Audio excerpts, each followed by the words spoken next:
Shout out. We were recording at random times. We were recording random days too, so there's that as well. He's like, oh yeah, Wednesday, 6 p.m.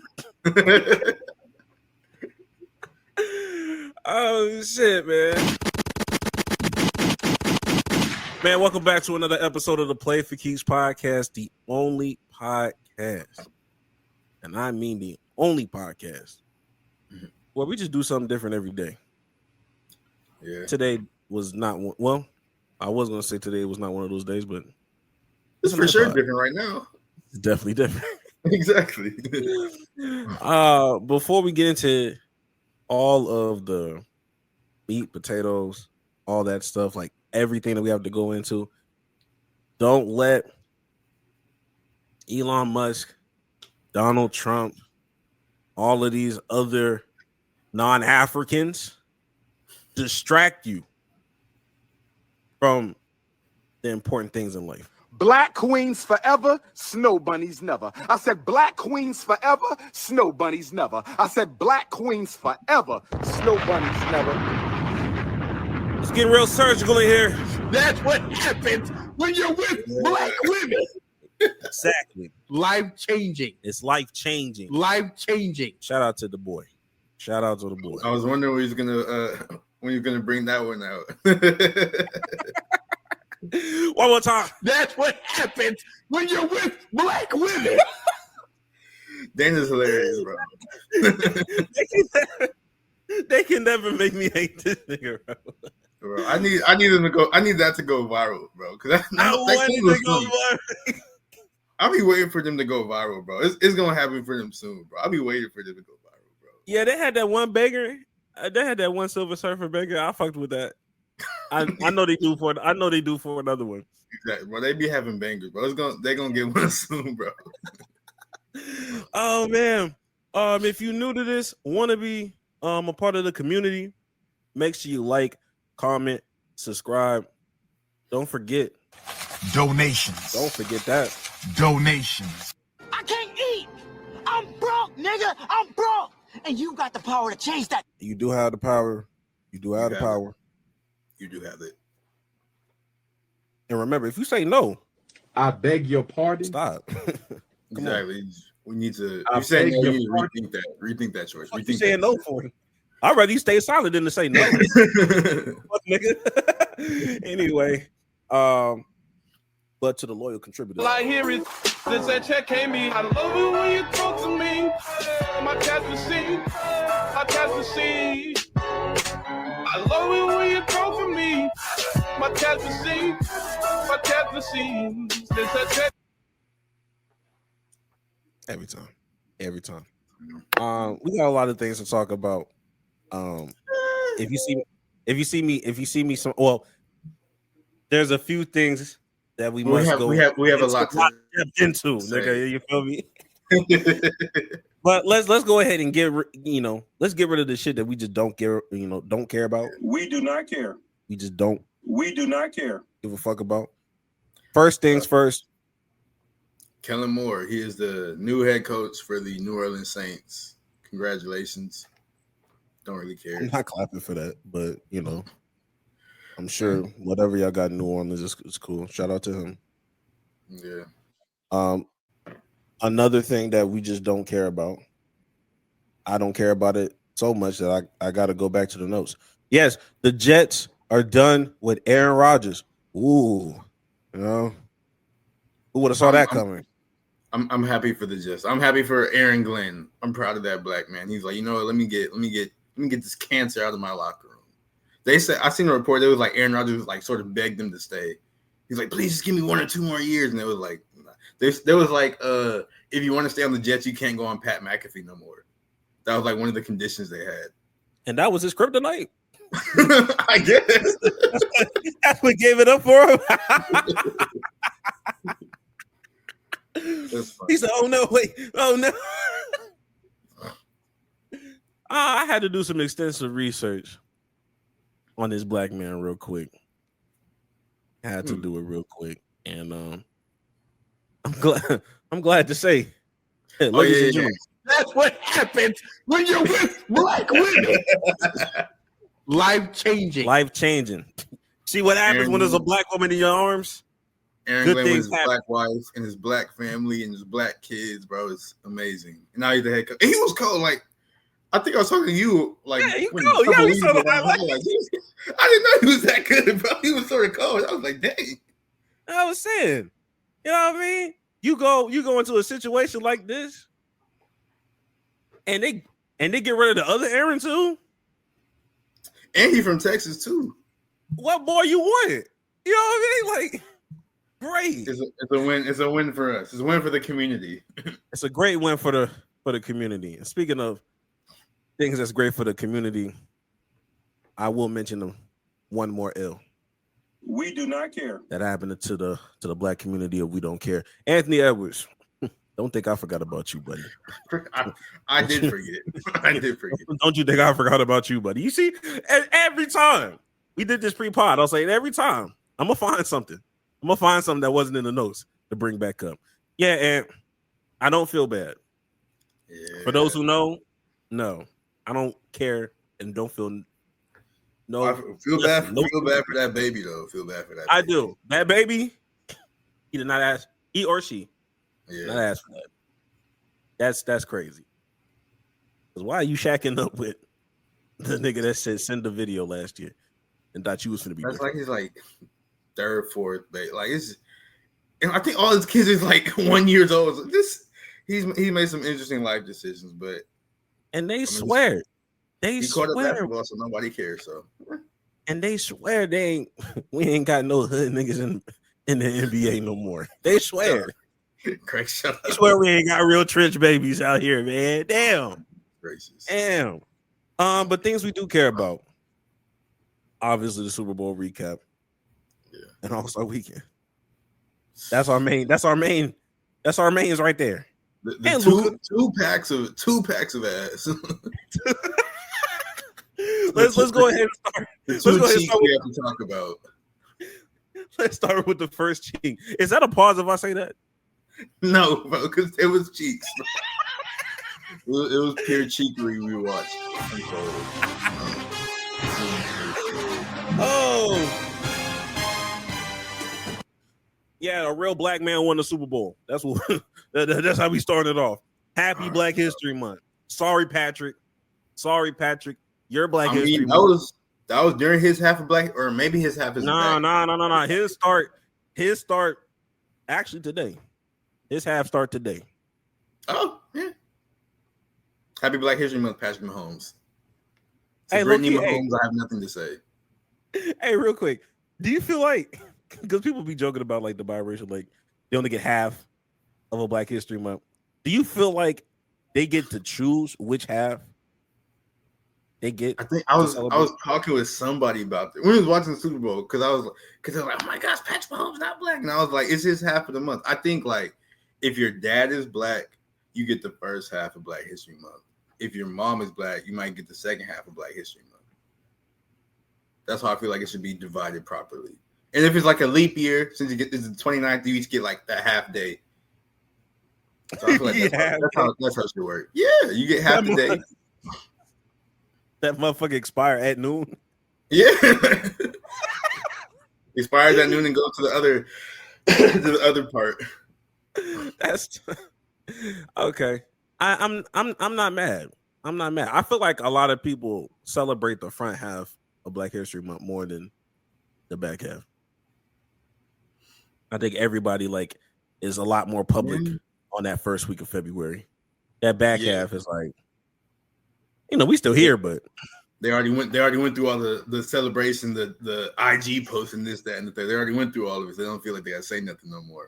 Exactly. Right. So good to keep that in mind. Let's go ahead. Let's get into the Super Bowl beatdown. Yeah. Jackson, look, the floor is yours. I don't even know where to start with it. I just want to talk about like one. Did we both predict the Chiefs would win? We did. I think we both. Yeah, we both did. We should have realized that.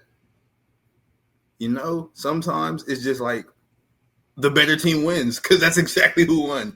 The better team. We've been watching the Chiefs all season, sort of barely squeak out win. So we should have seen this come. We really should have seen this coming when like the Chiefs or when the Grim Reaper. I mean, when Bryce Mahomes. I mean, when Bryce Young played. I keep calling him the wrong name. When Bryce Young played the Chiefs, and they almost won that game. And I think the Panthers had like 5 sacks then, and like the Panthers don't even have a defense. So that's how we should have realized that. Dang, it's probably going to be tough when the Eagles and all their Georgia defensive players play the Chiefs, and that's exactly what happened. It was over pretty fast. I think the final score was like 40-22, but that's just because the Chiefs scored like 3 touchdowns in the fourth quarter, because it was 40-6 for the longest time, and I was just like, dang.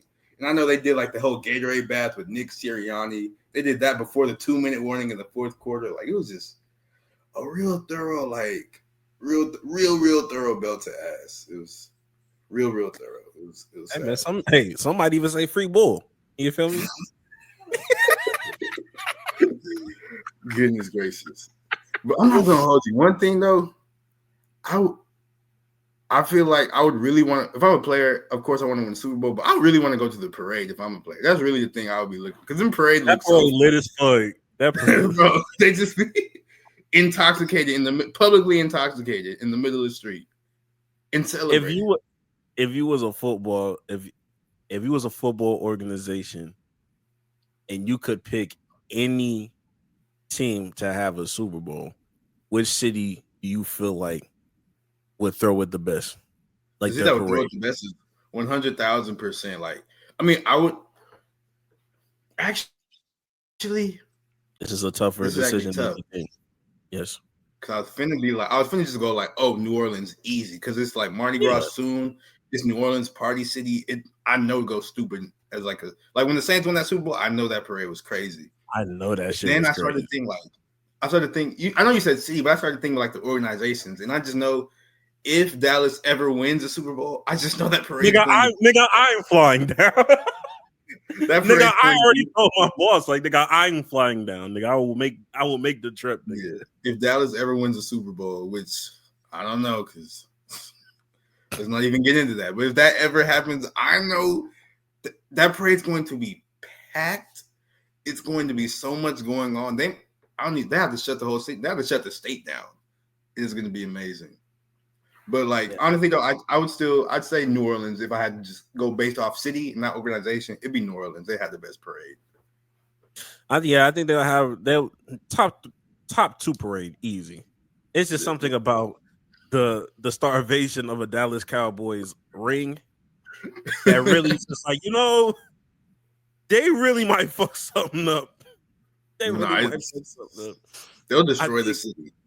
It'll be amazing. Yeah, they definitely would destroy the city. They damn near trying to do it now for other reasons. But yeah, we'll get to that. But I'm trying to remember, there was one more city I was thinking about. I was like, they could probably do some real.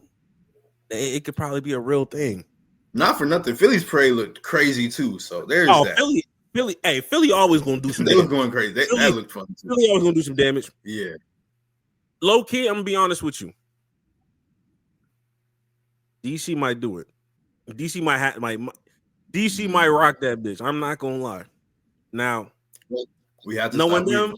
We're forgetting an obvious choice. Miami. Yeah, you're right. You don't think Miami? You're right. No. I'm not saying they wouldn't. I just low key be forgetting about Miami. Yeah. And when the Raiders were when the Raiders were in Oakland, I know that parade would have went crazy. Yeah. But now it's in Vegas.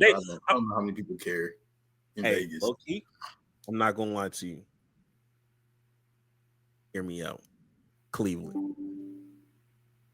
Wow. Cleveland never won a Super Bowl. Nigga, everybody going. I remember when Bron won 2016. That shit looked insane. But it's Cleveland, bro.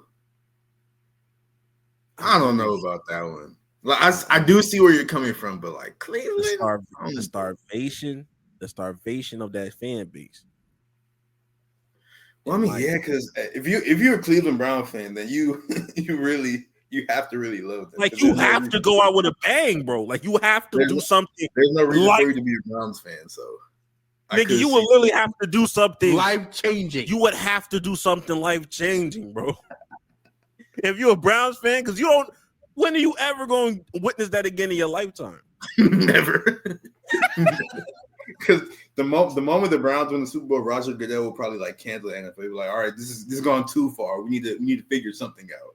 We got to start rigging. We got to start rigging again. This is getting out of hand. Yeah, I couldn't even imagine that. No, but let's get into the real question that we're obviously here for. Wait, are you going to save that for your hot take for real? Because I'm going to bring up. Oh yeah, no, that's going to be I'm going to save it for my hot take. Okay, how did you feel about the halftime show?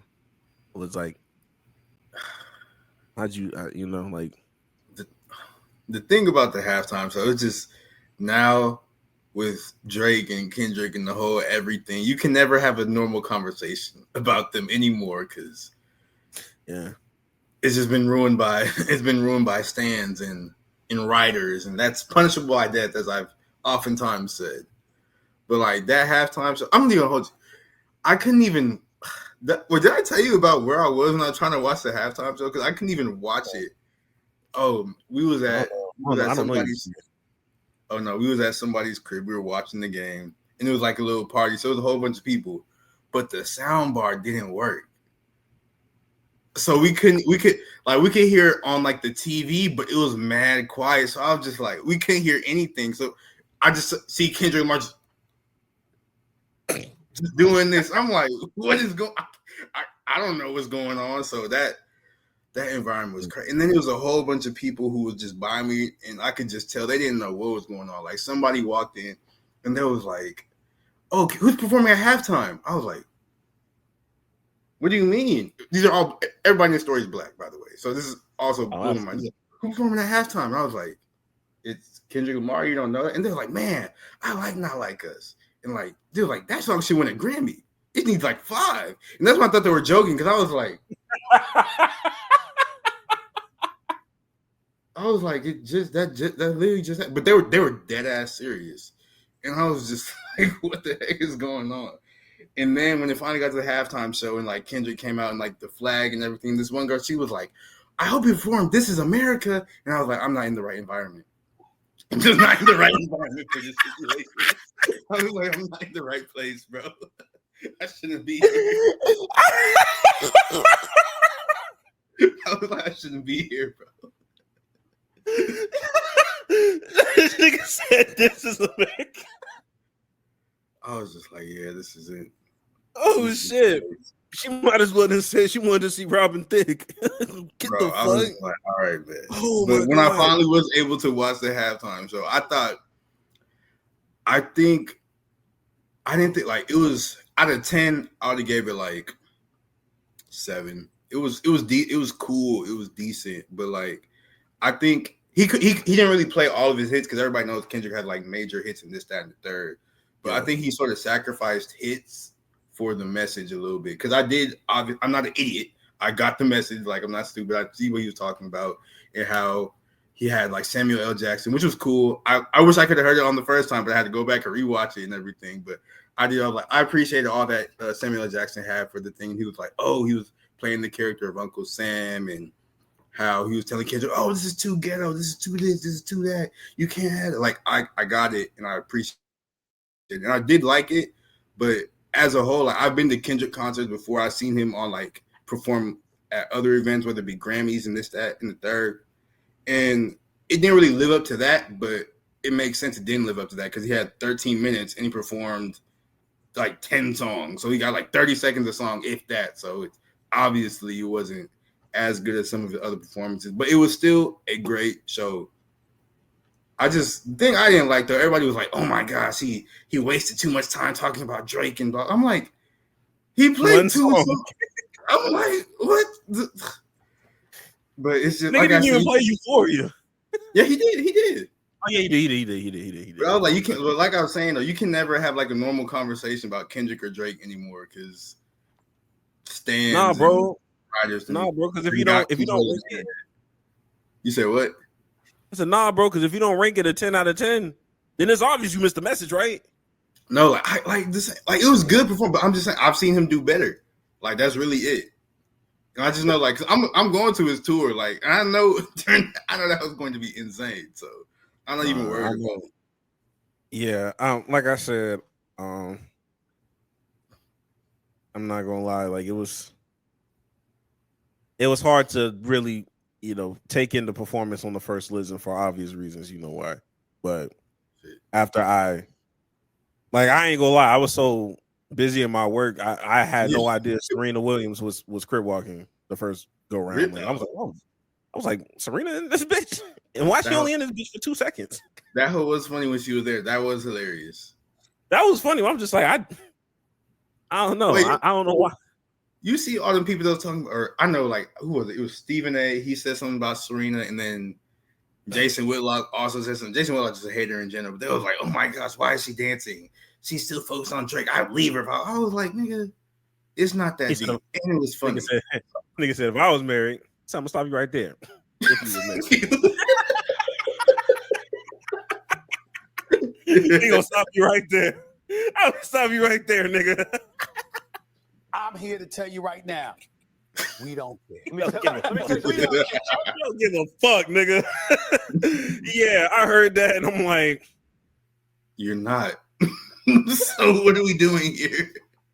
And I don't know what Jason Whitlock said, but that nigga been invalid for a long time. Wait, no, so you didn't see what Serena's husband replied to him with? No, I don't know none of that shit. Oh, let me. All right, I'm yeah. Pull it up. All right, so I found the tweet. Let me share the screen because Jason Whitlock, everybody knows and dislikes him for obvious reasons. He quoted Serena Williams' husband. His name is Alexis, which is an interesting name for a male, but I digress. He in support of her. Jason Whitlock quoted it and saying, called him a beta male and a simp because she was crip walking. And so he replied and he said, my God, I get it. You're 57 and life didn't turn out the way you imagined. That kind of disappointment must be exhausting. You're the embodiment of peaked in high school, spending decades chasing validation from strangers through likes and digital hugs, only to find that no amount of external approval fills this void. I wouldn't wish that on anyone. Criticism only fuels your victim complex, reinforcing the comforting delusion that there's some grand conspiracy against you and your brave ideas, when in reality, you just got terrible takes. It's a cycle: outrage, backlash, self-pity, repeat. This is a lonely road. There's still time to rewrite the ending. Start by working on yourself first. You'll find that if you wake up every morning trying to be a little better, a little more curious, you won't have time for irrational hating. You'll be too busy winning. I had a that was like Meet the Grams for Jason Whitlock. I had a strict, no rooting for white people agenda that I was pushing, especially during this month. And I hate that Jason Whitlock is having me like borderline break. Michael, what the fuck? No, why? You're in the wrong if a white man can cook you like this on this month. Nah, he fried it. Get the fuck out this nigga. My God. It's just, I get the first sentence. You're 57 and life is, I was like, all right, bro. The first sentence is really what did it. So I get it. You're 57. Look. Yeah, there's nothing that could have prepared me for this. I'm not gonna lie. Like, even when you said I got news for you, I still wasn't expecting this. Not 3 paragraphs. Yeah.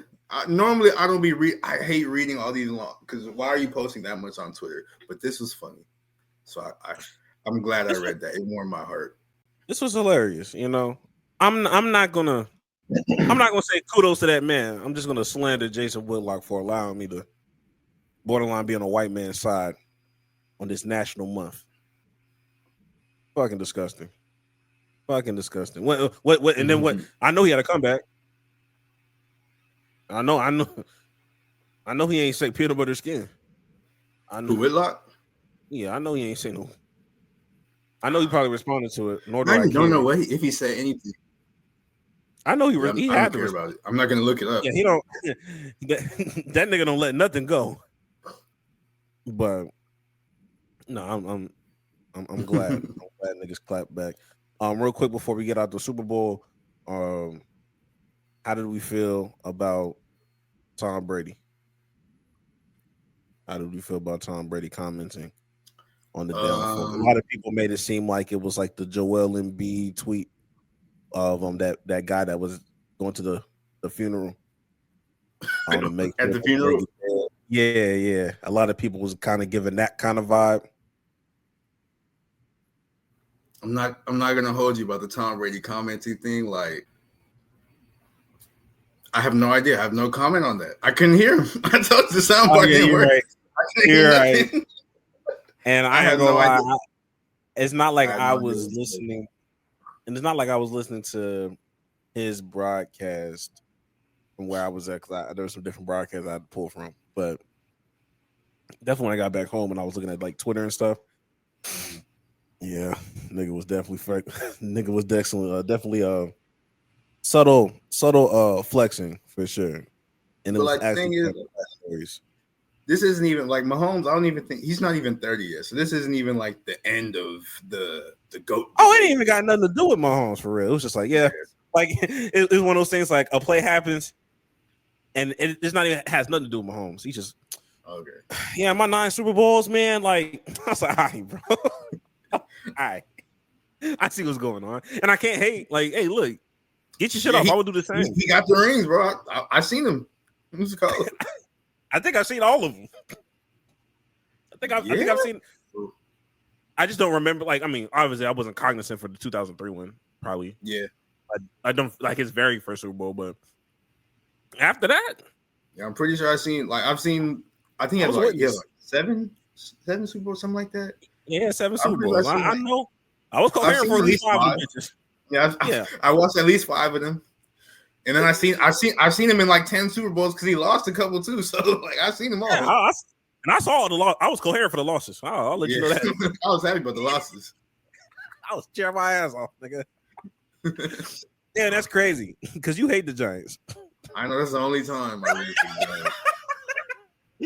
Yeah, that's those are the only time I rooted for the Giants and the Eagles because they're playing the Patriots. I'm saying, bro, it really be the teams that I fucking hate that ultimately do the things I want them to do for Tom, like, against Tom Brady. But I digress. We don't have to keep going on and on with the Super Bowl. But moving on. Yeah. As we get out of yeah. Not necessarily moving on all the way because we're still in the realm of football, but I guess quote unquote bombshell dropped this week, question mark, in whatever time frame it was, but Last Chance U, the Netflix show that I'm pretty sure most of us know and love. It's come out that players from season 1 and a little bit from season 2 of Last Chance U are filing a $30 million lawsuit against Netflix. It's 6 players, and they said their reputations were tarnished without compensation by Netflix's Last Chance U show. And real fast, like, I don't know why it never clicked to me that they weren't getting paid. Because obviously they weren't getting paid, but it's just like, dang. Everybody likes Last Chance U, bro. They should have been getting paid. It's crazy. But I think that was also during a time where right? This was before NIL. Fair enough. So they could kind of definitely get away with it because there's definitely other quarterback shows that was going on. Remember, it was like the high school quarterback show on Netflix that was happening. Oh yeah, around that time. That was with what's like Spencer Rattler. I think that's why everybody hated Spencer Rattler because he was like a dick in that. Yeah, show. Spencer Rattler. There was like some other nigga that played in Miami for a hot little minute. Yeah, the white dude. But yeah, you get the picture. It's like so during that time. People was, borderline. It was normal for people to be like, I mean, look, this is exposure for you to get to the D1 level again for some people. Mm-hmm. So that doesn't really surprise me too much once I just kind of put it in that shell. But I don't know if they're gonna win this. I mean, they might, but like, I'm not expecting them niggas to win. Real fast though, the players that were in that lawsuit was John Franklin III. I remember he was a quarterback, and I think he played in the NFL for like a little bit, not as like a major player, but I think he got some like a little bit of burn in the NFL, like a return man or something, because he was a quarterback, but he wasn't an NFL quarterback. So they moved him to receiver. Anyways, Ronald Ollie, we all remember him. C.J. Revis, I sort of remember him. DeAndre Johnson, I don't really remember him. Tim Bonner, I don't remember him, but in Isaiah Wright, I do remember him. So like those are the people they're in the suit, and they played at EMCC. That was a college during the first 2 seasons of Last Chance U. But I mean, they definitely deserve to get paid because they need something for that show. 30 million is a lot. Well, I don't know if they're gonna get that much, but it's sort of crazy to see because Last Chance U sort of helped them, but I can see the point they're making how it tarnished their reputation because it made a lot of players look bad, but the players were also sort of doing bad. So I don't really. I'm saying like you put a lot of these people were like putting a bad. Yeah. So I guess it depends. It depends on me personally. It does depend on the actual players that are filing for the lawsuit. Mm-hmm. That means something to me. Now, some of these people, I'm gonna be honest. If I don't remember you, how tarnished were you? Like, I mean, I don't, you know what I mean? I ain't trying to be rude, but I'm like, no, I mean, it could have been tarnished in the way like they're trying to get to another school and like they watch that Last Chance U and be like, oh, this guy, blah blah blah. They don't like him, so interesting. I could sort of see the point they're making, but nah, there's first of all, they so there's people suing. I'm not saying they're suing the wrong people, but in general, Last Chance U, there should be a pecking order. Last Chance U shouldn't be getting sued first. Bishop Sycamore is right there. Bishop Sycamore is right there. Can we take care of more important things? Ain't Bishop Sycamore in a lawsuit though?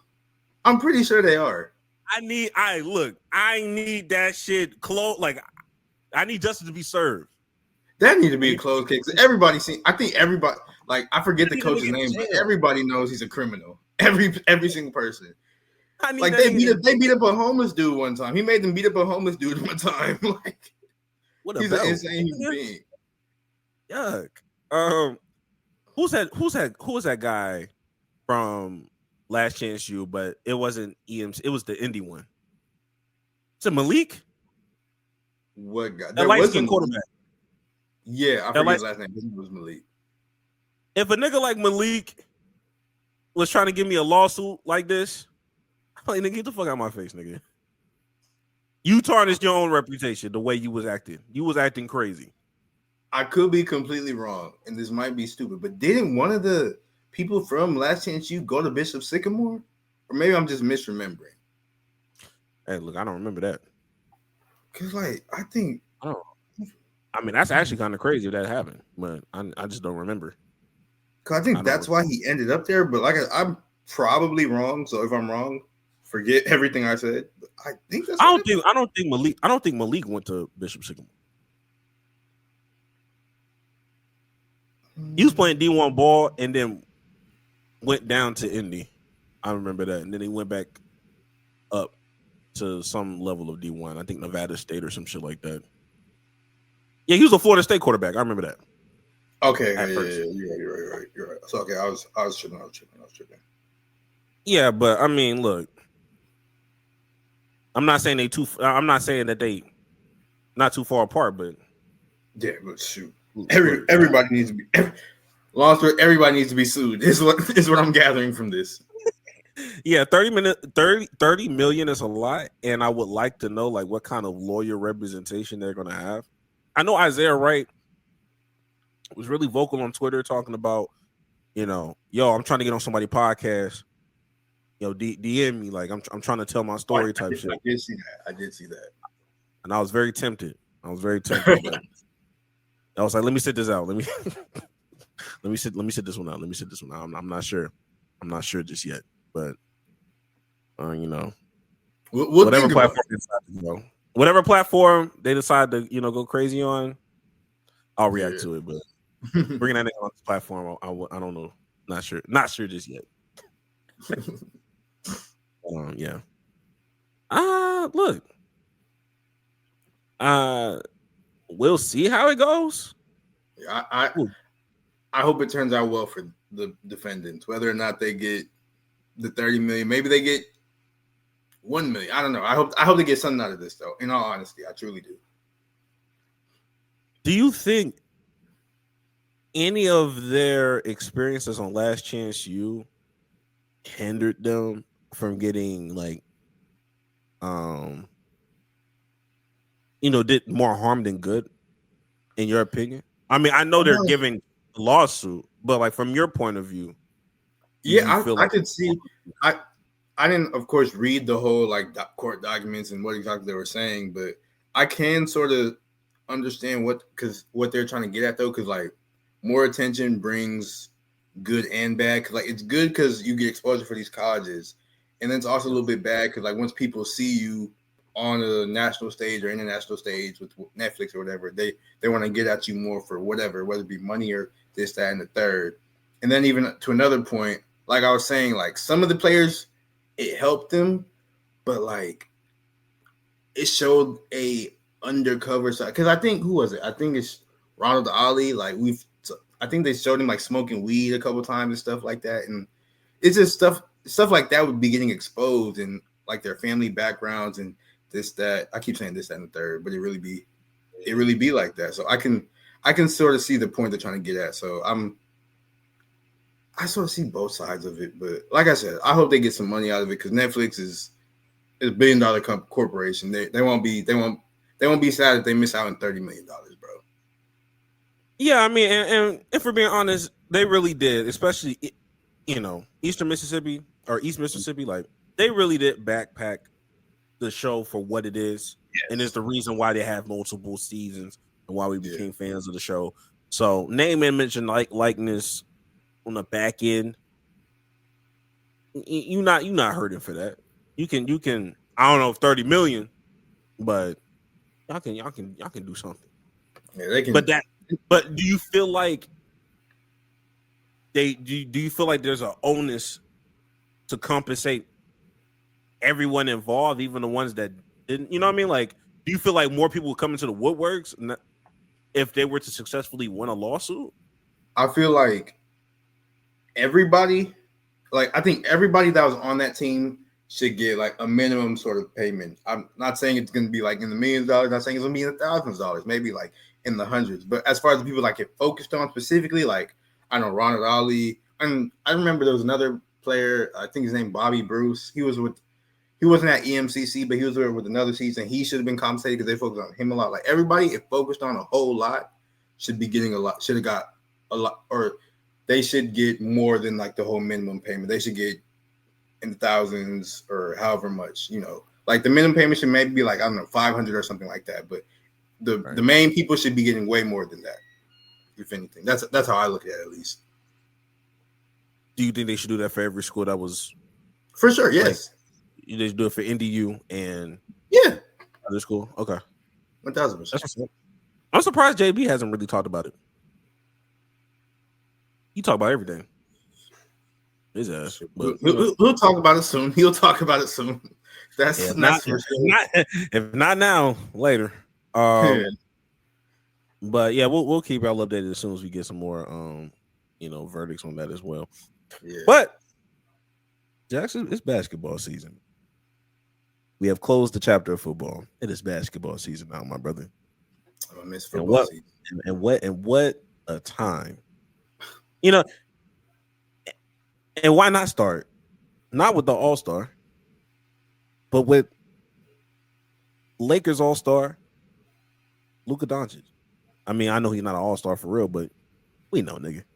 He's still an All-Star. He's an All-Star, my nigga. His debut with the Los Angeles Lakers. I think it was against the Utah Jazz. Yeah, I think they played the Jazz like twice or back-to-back or something like that. Yeah, they flexed that game because that was not originally the game. I believe it was a Cavaliers game before then.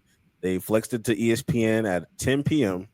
and he played decent. And they blew out the Utah Jazz, and of course, in Lakers fashion, of course. Oh my God, like this team, shit. We can hit the conference finals just off the Utah Jazz win.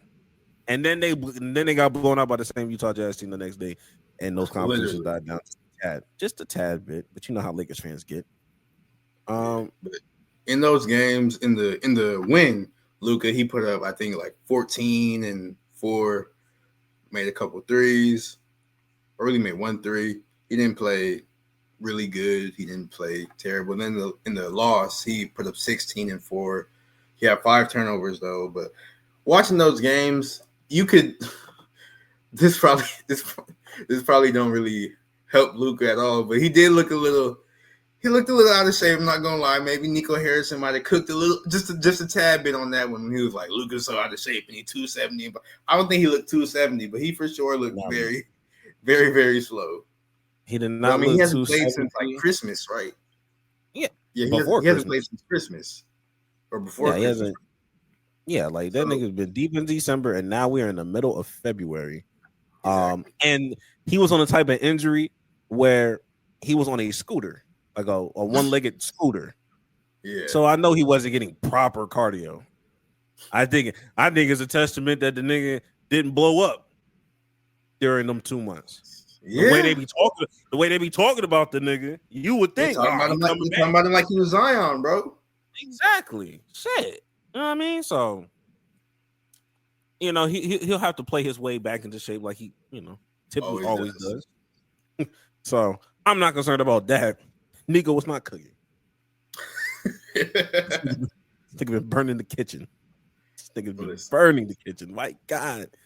But in other news, because I mean, look, at the end of the day, we're gonna have to keep watching Luka, and it's only been 2 games, so it's hard to get that much of a verdict. Yeah. But I know they think they're gonna cook. But I mean, for them to cook and get to the, as Lakers fans, like, get to the conference finals and blah blah blah, they're gonna need a big man, and they thought they had a big man with Mark Williams because he was traded for Dalton Connect. Mark Williams, center for the Hornets, got traded for Dalton Connect. But the NBA, for what did they do? I forget why they rescinded the trade. So the trade was canceled because Mark Williams failed his physical. And everybody sort of knew Mark Williams had a bad back. But they were like, "Oh, this is even related to the back. He had way more injuries than Charlotte let on in the beginning, and blah blah blah." So they canceled that trade.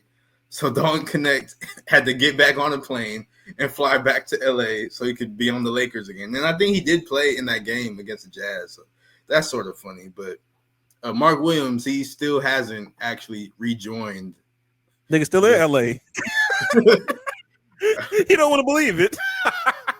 I mean, he thought he was going to be catching lobs from LeBron and Luka and fighting for a championship, and now he has to go back to a team that didn't really want him in the first place.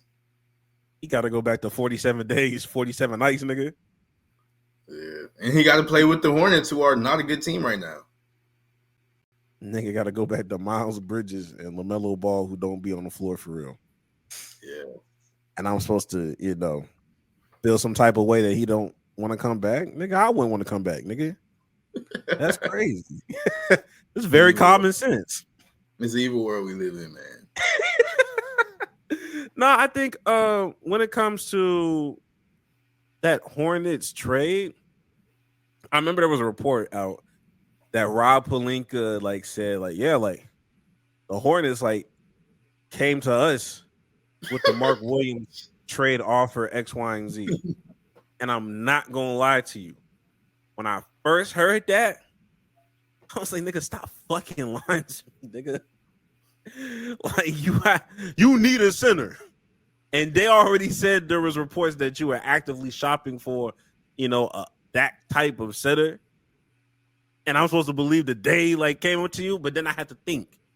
And I was just like, if I was a scammer and I'm trying to give something away, exactly, and I know you need something, I'm gonna be aggressive. And they tried to finesse, and they almost got away with it. They would have got away with it if it wasn't for the meddling kids, man. Oh God. So I mean that just leads me to believe, because I think Jeff Teague said it best. Like, who out here really trading, a 22-year-old that's giving you 19 and 10? Yeah, at 22. That's fucking crazy. Really good point. And he was right. Jeff T, he knows ball. He knows ball, bro. Yeah, that's real. So I don't know how cooked this nigga's back is or whatever. I don't know how cooked it is, but it's a telltale sign. I can't remember which team it is exactly, but one of them, whether it be the Lakers or the Hornets, is trying to like fight that trade to get the trade like retraded or whatever. No, the Hornets are trying to do it because the Lakers rescinded it. Because all right, we didn't know all this shit. And the Hornets being scammers, like, oh wait, look, you already agreed. You want him, you take it. We don't. Like, no, we want that. Not like, hey, look, we'll take Cam Reddish off. Yeah. We'll take Cam Reddish off. But come on now, y'all agreed to the trade. Y'all agreed to this. And then the Hornets, and then you remember the Hornets came out with that was that statement? Oh, that was like we. I forgot what they said, but they like, the other team. A backhanded compliment for like Mark. It was very weird. So like, I really wouldn't want to go if they were saying stuff like that, because I think there was like, we made the hard decision to trade Mark Williams, but now we're gonna welcome him back with open arms because the Lakers approached us first, or something like that. And I was like, this don't sound real. This don't sound true. Yeah, I'm not buying it. Yeah, I'm not buying none of this. But it's Charlotte, so what can I really expect from a 7-win team? So it is what it is. It is what it is. Get well soon, Mark. If ever, I don't know. I don't know how that works. But real fast, how do you since we're on Dallas or since we're still sort of talking about the Luka trade real quick, how do you feel about Nico, or maybe not Nico, but the Mavs sort of what are they doing? They're like ejecting people that chant "Fire Nico" and have like the signs that say "We hate Nico" and stuff like that. They're kicking him out of the stadium, or they're kicking him out of the arena. How do you feel about that? Because I think it's hilarious. I think they're soft. I think they're they're very soft. But it's very funny they're getting kicked out. It's very funny, and I hope they don't stop. I hope they continue to keep chanting "Fire Nico." And even when they started, I remember they did the owner. The owner. He was like walking. He was walking into the game or whatever, and they started booing him. And he was like, "Is that like you couldn't hear of it, but you could read his lips?" And he was like, "Are they booing me?" Yes. Yes, you dummy. And Mark Cuban trying to save face by like trying to kick other people, like trying to kick niggas out. I was like, Mark, and this, I'm not going to distracting the team. Like, bro. Shut up. First of all, this is your fault for selling the team, Mark. First of all, when it comes to Mark Cuban, I don't give a fuck. I don't care. All right. Niggas don't understand the underlying hate I have for that man. Low key. Why? Because niggas don't be forgetting. Nigga, this is karma anyway. You lost your player. I don't want people to forget what you did to the Lakers organization back in the late 2000s when they were supposed to have Chris Paul, and you was the reason why that shit got vetoed, nigga. It's divine intervention. He's the reason he was the whistleblower. He was the one that called it out. He was the one that went to the league and he called it out, and then ultimately David Stern vetoed the trade. But it started with Mark Cuban, because Mark Cuban was like, nah, this is not fair, my nigga. Stop this. All right, and David Stern was like, you're right. This is not fair. Veto. But yeah, it's well documented. Mark Cuban was the spearheaded. So the fact that the Lakers ended up taking your franchise star, sort of funny. Poetic justice, if you will. Life comes at you fast, fuck nigga. I don't care.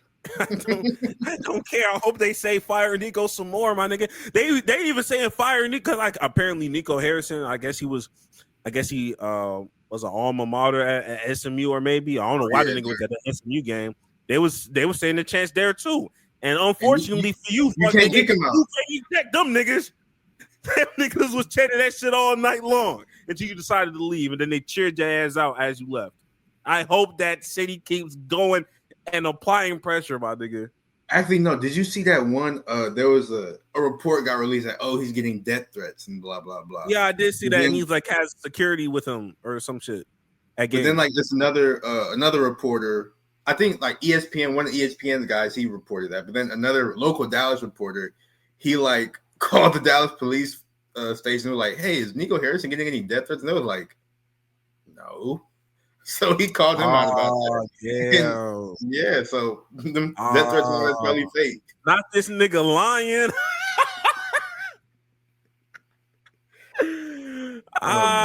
This nigga. Come on, man. This is all his fault. So and you got Jason Kidd pissed. Yeah, that's what you get, Nico. That's exactly what you get. Anthony Davis is out. Daniel Gafford is out. Derek Lively is out. Why the fuck did y'all rush Anthony Davis to begin with? That was dumb as hell. You knew that nigga was injured. Like, bro. That's what they But did. I think a lot of people been talking about the conspiracy theory about all that shit with, them trying to. It's a lot, but it's a bigger play going on. Not necessarily that they're moving to Vegas, but they're trying to make Dallas like a gambling. I saw about city. that. I don't know about Dallas is sort of too big of a city. I don't think they're doing. I don't think that's going to happen. I don't think it's going to happen. They just put a new team in Vegas, if anything. No, but I'm saying they're not trying to move to Vegas. They're trying to lobby for it to have enough money to, renovate the arena. And in this new arena, there's going to be, casino stuff going on in the arena, but it has to get passed, by state officials and all that stuff. So they need their money. And at first I was like, okay, maybe that's a stretch. But if you look at the contracts of all the Dallas Mavericks, almost everybody that they've either traded for or is a moving piece, everybody contract expires in 2027. Everybody's done in 2027. The same year they would be renegotiating to do the lobby. You know what I mean? To have their money set to get it pushed, whatever. I'm like, there has to be something there because everybody on the roster is 2027. That's not a coincidence. That's a planned thing that you did. But it could be a coincidence though, because like this whole saga is just telling us that they're stupid. So it could just be a coincidence. They could just be dumb. They're not even stupid. They just like money. They're just money hungry. They just don't give a fuck about team success. Because apparently in Dallas, it doesn't really matter. As you know, on the football end of this, team success really doesn't matter in that city. We get to the money. It's sad, but I don't care. And Jax, I'm not gonna lie to you. What? I kind of want to go to that April 9th game. I'm not gonna lie to you. I kind of want to go. That's gonna be a game, man. Ooh, Luka gonna go 50. I kind of want to go. I don't even care if Anthony Davis is not healthy. I know Luka's gonna be healthy. It's gonna make it even funnier if Anthony Davis is healthy. I want him to drop 70 so bad. He's gonna drop 77. That'll be amazing. But we gotta keep it pushing because we're talking about other stupid things and sad things. So we might as well talk about NBA All-Star Weekend and running through it real fast. The celebrity game happened. Nobody cared. The Rising Stars game happened. I watched a little bit of it. Did you watch it? I didn't really care that much of it. I watched some just because the Thompson twins was there, but after that, I don't really care. Yeah. And then, of course, we got to the dunk contest, the three-point competition. The skills challenge was hilarious because Chris Paul and Wemby got disqualified because they tried to sort of go around the rules. Shit, I don't know. Chris Paul and Wemby said I think that it was actually like Wemby's idea. And he said he went around and like asked multiple people that, hey, can I do this? Hey, can I do this? And they were like, yeah. And then he did it and they got disqualified. So that was sort of funny. But 3-point contest, I think, who won that? Tyler Hero won that? Tyler Hero won that. During Black History Month is insane. And then Mac McClung, he won the dunk contest again. During Black History Month is also insane. That's the type of reverse racism isn't real, but that feels like reverse. Like wheeling out Mac McClung to go do the dunk contest and then putting him back in the G League is reverse racism I can support. But he's like, all right, buddy. Get into the real events. The All-Star game happened, and it was one of the worst things I've ever seen in my life. It was the absolute worst All-Star game I've ever watched. Like I'm going to remember it for being I'm going to remember it only because it was horrible. I'm not going to lie to you. I'm not going to lie to you. This is probably the worst All-Star that I've ever seen, and it wasn't the players' fault this go round. The format was just... It was like, and for me, for people that don't know the format, like it's a tournament-based format. Like, they grab the winner and champion from the Rising Stars event and mesh them in with all the other, all-star people. Yeah. And all of them had Elon endings going to 40 points. Which me personally, I didn't necessarily have a problem with it in the beginning. Because it's like, all right, bet, like, let's move this along. Yeah, you just want to see how it goes to 40 points. It shouldn't be that bad. Yeah, it shouldn't be that bad. And honestly, the first game was kind of whatever. But that second game, I wasn't mad at the second game. I low-key wasn't mad at the third game, low-key, until a certain point. But like the format of all these ads and fucking interventions and like TNT crew and shit, like we have to start. We're sort of getting it because it's a lot to talk about, but let's just sort of nail down a couple things. First, I guess one of the biggest issues I had was I think society has moved past the need for Kevin Hart to host things. Kevin Hart, he was in his prime. He was amazing. He was funny, blah, blah, blah. As this TNT thing they're trying to do, it was just his mic was very loud. It was like louder than everybody else's mic. And he was just wouldn't stop talking. And it wasn't particularly funny at all. And it was one of those things where it's like, it was one of those things. If me I put it on mute, like he really ruined the viewing experience for me. I'm not gonna lie to you. It was really bad. It's the equivalent of me and you like being at like I'm not trying to name drop somebody's crib, but like one of our people's cribs that we like go to, and it's like a gathering, and we just like talking and like trying to present something, and there's like a fly on the wall that has a camera, and it's like a whole bunch of people that don't know like who we are for real. Like they kind of know us, and they're just like looking at us, just kind of goofing around and just kind of like bullshitting because we're just with our niggas and having fun. But it's just not entertaining to other people because it's not a buttoned up presentation. It's just like, yo, my nigga, like the jokes weren't funny either. Like all the jokes consisted of, oh, Shaq is so tall. Oh, Kevin Hart so short. Oh, you look like a porn director. This isn't funny. Like none of this was funny. I don't get it. And he was in everything. And then I think there was a break between the first game that had the Rising Stars there was a break between the game that had Kenny's team and Charles Barkley's team. After they played, there was a break, and they did like some weird fan contest. Mr. Beast 100K thing. And like a 3-point shooting contest with Damian Lillard or something. And they had like, I don't watch Mr. Beast. I don't know. I've never heard his voice until today, and it was horrible to hear. But I don't like, it was weird. It was awkward. It was in the middle of everything. And it took way too long as well.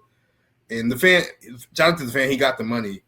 But it was that was also just bad. And it took way too much time because I feel like the 40-point games, 40 was, I think that score was way too low because I don't think they took into account that it's the All-Star game. They wanted people to try harder, but nobody's really trying hard. So they could get to 40 quickly. Everybody was shooting threes. It didn't take that long at all for them to reach 40. Yeah.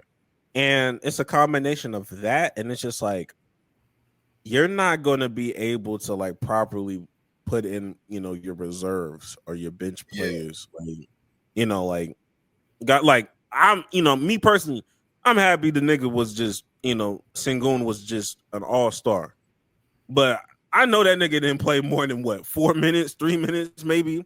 He played 13 seconds in like the last game, but like it just wasn't enough time to get everybody in and deal with like any real rotation. So and me personally, when it comes to Mr. B stuff, I understand that it did take long. But I will say, due to everything else that happened with the rest of All-Star game, that was the least of my concern. I actually wasn't that bad. I actually wasn't that upset with the 100,000 thing, especially since he hit that hole at the buzzer. I'm like, all right, bet, cool. Niggas is cheering for him. Got a crowd pop. It's cool. But there's some other shit that I'm way more disturbed about than some fucking money. I ain't gonna lie. And then we got to another issue I had. Like, I guess you sort of brought it up. Like, the players didn't really play that much because there was a whole lot of just so much going on. Because it really, I think I saw like a breakdown. I was trying to find it on Twitter because somebody like did like the actual like time breakdown of it. I couldn't find it, but I think if I remember correctly, the whole thing was like, I think it said like 1.5 hours of ads plus presentations and only, I think, 20 minutes of actual basketball playing, which is insane because it's an all-star game. Because also they had, I think it was during the final game, they had a like 20-minute break to call down the inside the NBA crew to like, oh, thank you for your service essentially. And because are they getting canceled? Or I thought that was at the end of the season. I'm very confused because I thought they got renewed and repurposed for something else. Like I didn't know. So that's why I was like, why are they giving them these awards and saying, "Oh, this is our final time" and blah? Like y'all are doing this next season as well. So I was just in that whole thing that took up way too long as well, and it was during the middle of the championship game. You do shit like that, I kid you not. If it's because it's going to be the last All-Star game that they're going to do on TNT, even though they're probably going to be on ESPN next year, exactly. Fine, do that shit at the end of the fucking like post game. Or do it at the start. Don't do it during the middle. It's weird. Like, what? People are trying to see basketball. I'm not gonna lie. It's like that was, and they did that right around the time like the players is actually kind of getting into rhythm. Yeah, and I was like, okay, bet like Curry dropping some hella threes. Like it's kind of cold right now. It's all right. I'm seeing some acrobatic stuff, and then you kill the momentum with this 20-minute segment that nobody was prepared for. Plus, man, trust me, I was at work. Even I wasn't prepared. I'm like, nigga, I wish somebody would have told me I was gonna do this. I would have thought like maybe at the 20-minute mark, like I mean not the 20-minute mark, but like the 20th point, like you're halfway to 40, maybe like that's your quote unquote halftime. Or during halftime. Didn't they have a halftime performance?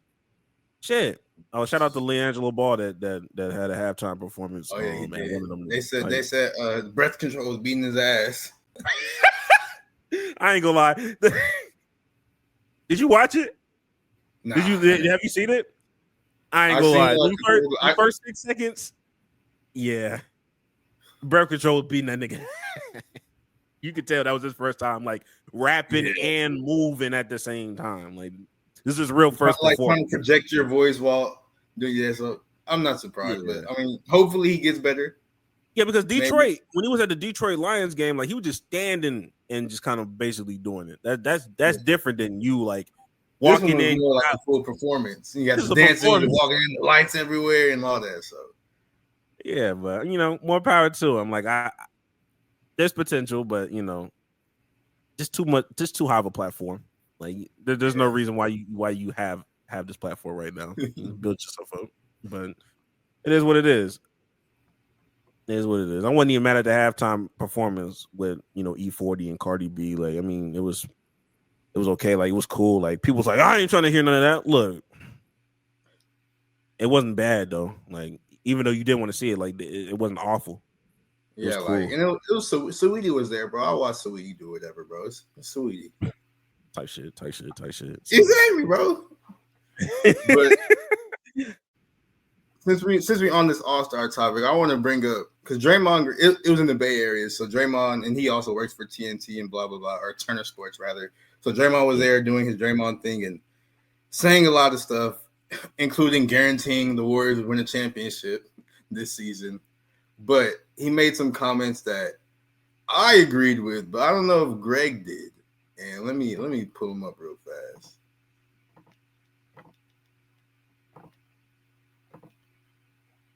Now this is Draymond talking about just the All-Star game as a whole. Because before you even press play, look at this nigga mouth. I swear this nigga look like he about to say some bullshit.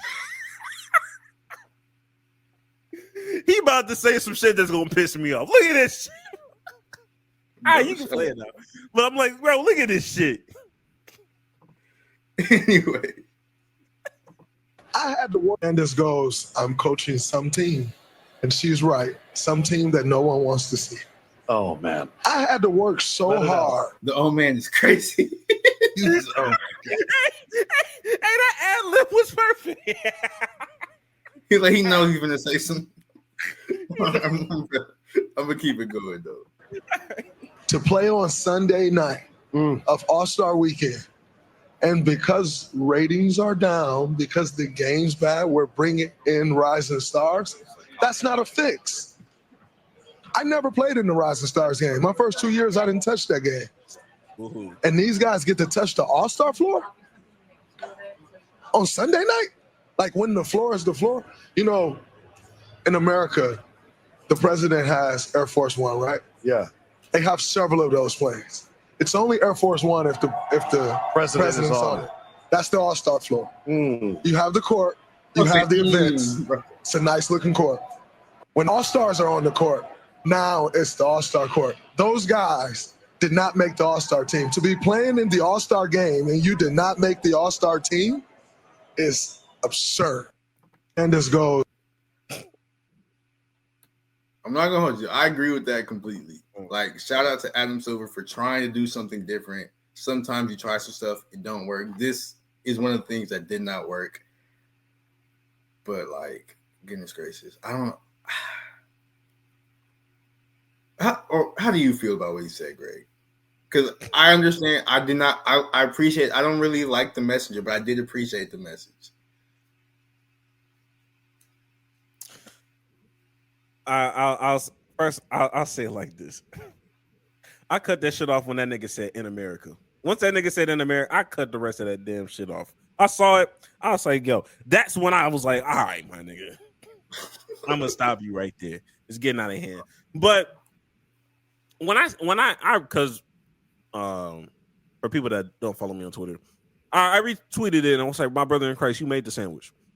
And I said that in a sense of like, okay, I can understand your reasoning of, okay, like the Rising Stars, they're not all-stars.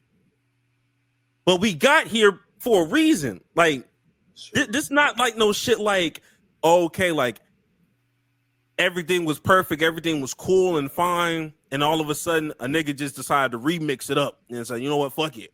Let's jazz it up. It's like, if it ain't broke, don't fix it. No, obviously the shit is broke. And the nigga's just trying his best to fix it. And yes, I agree that, yeah, maybe you don't need the Rising Stars or something. But I'll tell you one thing. I saw motherfuckers sliding their feet a little bit faster against them Rising Star niggas. I saw the Rising Stars were trying to win. I'm not gonna hold. They were trying to win. Like, you can bullshit it. You can say you don't like it, but at the end of the day, them niggas looked a lot more active than last year. And that's a fact. Because last year looked fucking hideous. And the way that Draymond can fucking cry me a river with this bullshit when he talks about the All-Star and this is the All-Star court and we work so fucking hard. Y'all don't show it. Y'all don't show that it's a privilege to be on this fucking court because y'all bullshit it. So I don't feel bad that he decided to let Amin Thompson and Astor Thompson run up and down this goddamn court and try to compete and play some kind of form of defense. And even it doesn't have to be defense, but just show the best version of yourself. We're not telling you to break niggas' arms, but Steph Curry was probably by far the best thing that looked good at the All-Star game. And that nigga was throwing up half-court threes. Kyrie was cooking a little bit too. Kyrie was cooking too. Yeah, Kyrie was cooking too. Just, look, bullshit and style. And Wemby was trying to. Wemby wanted to. Wemby was trying. Yeah. So to sit here and act like the nigga completely flopped, you're being disingenuous. Because the point was still made. We needed to make some changes. We can't just continue to do what we was doing. Obviously, something worked. The execution was bad. That's all it was. Y'all executed the product bad, but the format and everything that they decided to do, it came in good fate, and it was a decent format if it was done correctly. It just wasn't done correctly. So him bitching, moaning, and complaining, I don't care. I hope they bring them niggas out again. I was low-key rooting for the Rising Star niggas to knock one of these niggas out. I know they wanted to. I think next year they're going back because I think it was Trae Young. He was giving an interview really like right as the game ended. Like one of the media members were asking him, how do you feel about the game? He was like, yeah, no, I ain't like it. And I don't think anybody else really liked it either. So I feel like they're going to go back to the normal game format as it should have been in the first place. But they're going to keep tweaking it. They're going to keep tweaking it. They're not going to just be like, oh, okay, we're just going back to the old format from last year. No, they're going to keep tweaking it.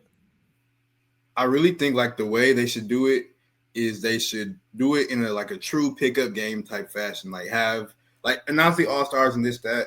And then once they get to the game, maybe like an hour or two before tip off, have the captains pick their teams like right in front, pick their teams like on the court, like right in front, and then get like an hour or whatever to sort of build some chemistry, get comfortable, and then go out and play it. They've done that before though. On the same day with an hour. And, really? Well, not an hour. It was like that's what I'm talking about. 20 minutes, 20 minutes before tip off. Oh, really? It was shorter. It's done like, and it was like. I mean, it really didn't. I think they should, of course. I think the winner gets some type of money, but have it in because I said this last year. They still have it in a cash bag. You have to hand the money to the winning team. I think that would bring back some type of pride, some type of respect in it. And if it doesn't change, then do a one-on-one contest. Bro, you always say this, bro. Like you always say this, but you don't finish the full statement. What you mean? Ain't shoot them niggas. Oh. A nigga always bring up the money, but he don't ever talk about the gun. Nigga, it's a crucial part. Have it like Squid Game. Yeah. And I still need to watch season 2. Like, I'm not gonna lie to you. I'm trying to find this nigga's tweet. Cause I like how yeah, here we go. I'm gonna share it because these views are not my own, and I'm not gonna act like I just came up this off the dome. I gotta show love to this nigga. Shout out to Moose. He was like, I have an idea. Swap out the rising team with the 8 guys next up in the All-Star voting. Call them the All-Snub team. They do not get the All-Star accolade. However, if they win their first round matchup, it gets added to their resume, and the team they beat loses it. I don't like it. You feel me? I feel like it's doing a little too much. I don't like it. It's better than what I understand the point they're trying to make, but I don't. And the players would play hard. I don't know though. How do you determine who is a snub and who isn't? It's just who the snub is. You know exactly who the snub is. Yes, we do. Because if I scroll down, what's the first thing I see? Trae and Sabonis every year. That was like the 5th thing you saw. That was like the 5th thing you saw. You were scrolling for a minute. Ah, shit. My fault. Yeah, you're right. It was like the fifth thing I saw. I don't know why I thought it was like right under the tweet. But, you know, you live and you learn. You live and you learn type shit. You know what I mean? So I'm a fan. Like I know that. Look, I know that's a lot. So I'm not really serious about that. But shit, something. Throw something at the board. That's why I'm tired of niggas like Draymond that just bitch moan and complain, but don't give me no alternative solution. They did make the sandwich. But one thing though, like I said, I think they're gonna bring back the normal game. But even if they decide to stick with a tournament next year, just make the score higher. 40 is way too. Don't have all the damn breaks because that took everybody out. That kills momentum. But make the score like 50 or 55 or something. Make the score higher because they got to 40 way too fast.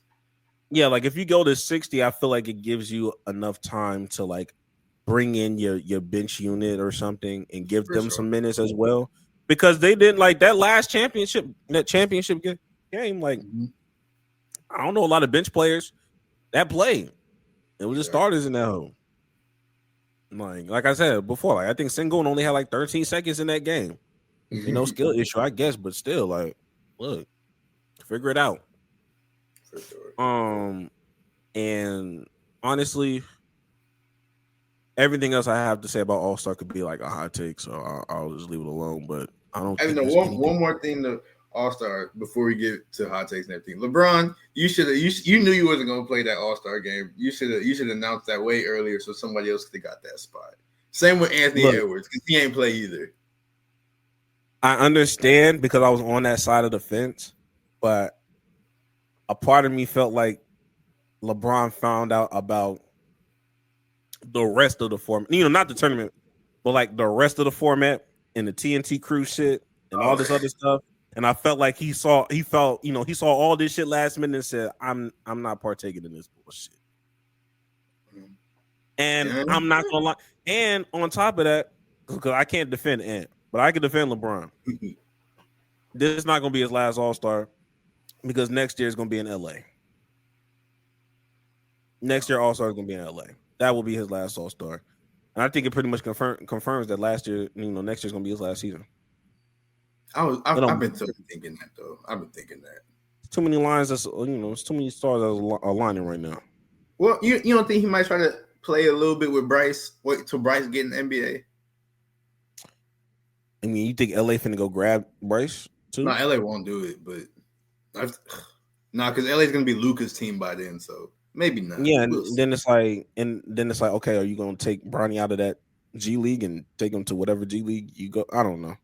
This just seems like a lot. Yeah, seems like a lot, but I'm not tripping if it happens though.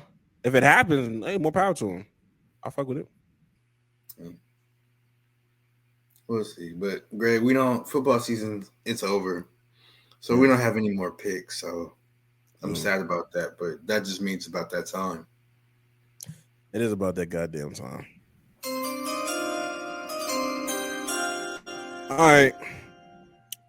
My hot take for All-Star weekend. There's a few things that, like, I understand that I don't think All-Star is ever going to be like quote unquote fixable because I really don't think it's made for adults anyway. If I'm being honest with you, like everybody keeps bringing back the past, and I'm like, my nigga, you was 6, 7, and 8 years old. Like how locked in were you on like the actual All-Star game? We saw cool shit, but like, I see my little cousin like look at shit all the time. That I'm like, this is shitty, but they love it. So like. We have to reevaluate ourselves. We are grown adults. Like, let's not take this too seriously. But I do agree that there are certain things that they can do to enhance the product. And I have a few things on my phone because I think 2016 is a good representation of like how good modern NBA All-Star can be. So I know people don't like the skills challenge or they shit on the skill challenge, but if you're going to still keep the skill challenge available, go back to the big man versus guard lineups at the same time. Stop doing this timed thing with them. Do it like right next to each other. Because I'm telling you, that team that had Karl Anthony Towns, Boogie, and some other niggas versus some guards with Isaiah Thomas and Cat drilling that three to beat the guards, and niggas was like cheering, like, oh shit. The niggas is here, the big niggas is here. Like, there was a sense of, aura. Like, I get it. I fuck with it. Do that. Another thing, get rid of minimalism. Please. When it comes to the jerseys, like, y'all did a better job this year. But they did a better job this year. I just don't understand why they haven't done like a situation where, of course, like you have, back in the day, everybody had their own, they had their team jersey. Yeah. But like everybody have their team jersey, but it's like all-star influenced. It's like an all-star team jersey. Almost like instead of doing NBA city edition jerseys, you do your all-star jersey for the all-star, your all-star. And only your all-star has those kind of threads that you can buy, and the merch is gonna go crazy or whatever. But you have to have the creativity to pull it off. Don't give us no bullshit. Don't give us like some plain shit. I know a lot of niggas saw that Texas A&M bullshit. Don't do that. Don't do that. But there's a marketing scheme that can go with that where it's like, okay, bet, cool. Like my Luka All-Star Edition jersey came in. And it's like still the team jersey though. Like it's still you're still Lakers, it's still Mavs. So doing something like that. And on top of that, don't for the Sunday event, because for Saturday, that's another thing. For the Saturday event, do some funny shit. Do some funny shit. Not Kevin Hart. No, not the Kevin Hart stuff. But like do some funny events, if that makes sense. Like last year, Steph Curry and Sabrina Ionescu, it was a different thing. And it was like, okay, bet, cool. This was kind of dope. I remember a long time ago, there was a Kevin Hart, Draymond Green 3-point contest. And that shit was kind of funny because the nigga got hold because Kevin Hart actually beat Draymond in the 3-point contest and he still gave the trophy to Draymond because niggas really didn't expect that nigga to actually win. That's some funny shit. Like that's some comedy. Whether it has to be Drewski or get Malik B. Somebody. Get somebody. Get somebody because there's enough funny niggas for you to pull some shit off. Like it's something. And I think the dunk contest, that's always going to be hit or miss. It just depends on what athlete decides to come up there. If Matt McClung wants to do it 5 more times, fuck it, do it. I think there's a storyline for them to even have like okay, I'm tired of this fuck nigga winning. Zach LaVine comes out of retirement. There's something that can breed it, but I'm not gonna. Zach mentioned. Zach LaVine, he mentioned going to the dunk contest next year. So did Ja. So did Giannis. They're probably all lying, but still, if they did, that'd be interesting if they did. And stop bringing Zion and stop bringing Zion up in these dunk contest conversations. Like the nigga not gonna just keep spamming that 360 windmill, nigga. I don't think he has anything in the arsenal besides that. He's just a hater. Now you just hating. I'm hating a little bit. I am hating a little bit. And finally, for the Sunday event, keep the Elon endings, but like don't. I think Elon endings from the jump that should stay. They used to do like the Elon ending in the 4th quarter. Don't do that shit. They're Elam endings. Oh, my fault. Stop calling that man is influencing you too much. He has too much influence. Elam. I don't like that word either. If you're in Houston, you should understand why I said that. But that Elam ending, keep that. Keep that. Now you may need to up the score, but keep that ending. Yeah. And I think with those things and cut the damn commercials in half and stop doing bullshit like that, I think we can have a better product. I think we can have a better product that won't be perfect, but I think it'll be somewhat background watchable at best. And that's all I can really ask for because it's still better than the Pro Bowl. I don't give a fuck. Much as I talk shit about this, it's still better than the Pro Bowl. It's still better than our other options. So you was not lying. You was not lying about that. That's my extended, very long hot take. But I think if we incorporate all those things and take those things in consideration, maybe we'll have a different outlook. Yeah, we'll see. I mean, hey, we'll see. That's really how it is. Like, yeah, all right, nigga. Yeah, if you Literally, say, we'll see. We'll see.